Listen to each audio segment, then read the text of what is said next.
जेको ऐलान कयो आहे बैरिस्टर गौहर ऐं अली ज़फ़र त PTI जेको आहे ख़त लिखंदी IMF खे त असांखे कर्ज़ खे पाकिस्तान खे जो कर्ज़ आहे जेको पाकिस्तान लाइ बेइंतहा ज़रूरी आहे न त वरी डिफ़ॉल्ट जा ख़तरा लागू थी वेंदा। हाणे PTI जा ई अॻवान चवनि था त जेको बानी आहे क़ासिम जो अब्बा उहो चए थो त ख़त लिखंदासीं त बाबा हिन खे मशरूत कयो इलेक्शन जी फेयर जांच खां ऑडिट जांच। त इन मां मूंखे लॻे थो त ही वरी एक्सट्रीम पोज़ीशन ख़ान खणे पियो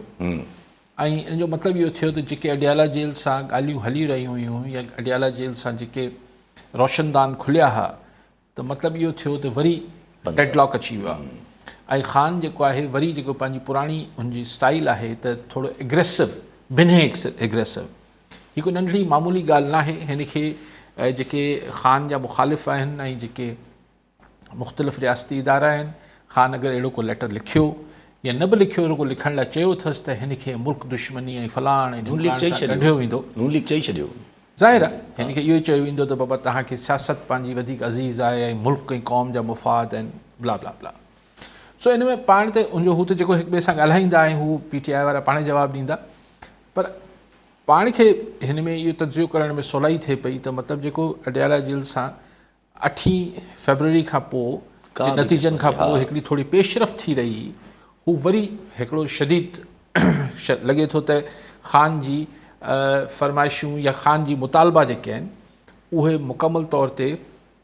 ॿी धुर मञण लाइ तयारु न पई थिए।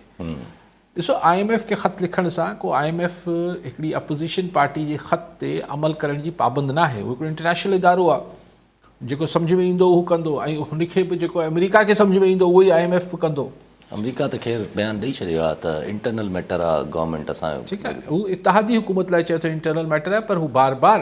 ही 6 भेरो अमेरिका बयानु ॾिनो आहे त बहरहाल जांच थियणु खपे इलेक्शन में जेके इरेगुलरिटीज़ ऐं जेके गैर क़ानूनी कम थिया आहिनि त अमेरिका बि हुन ॻाल्हि खे नथो छॾे मौक़ुफ़ खे त पाकिस्तान में जेके इलेक्शन्स में मुबैना धांधलियूं थियूं आहिनि उनजी जांच थियणु खपे। लेकिन ही ख़त जेको आहे जीअं मूं चयो त हाणे को IMF खे हुन ते मञण लाइ पाबंद न आहे पर ही अगरि ख़त लिखियो ख़ान त ही जेके वेछा जेके कुझु मूंखे लॻो पियो त अडियाला जेल सां मामलात बहितर थी रहिया आहिनि ही वेछा वरी शदीद थींदा ऐं वरी हिकिड़ो जवाज़ ठही मिलंदो PTI ते ऐं ख़ान ते हिकिड़ी वधीक क्रैक डाउन करण जो त बाबा हाणे ही त मुल्क दुश्मनी आहे हीअं आहे हूअं आहे।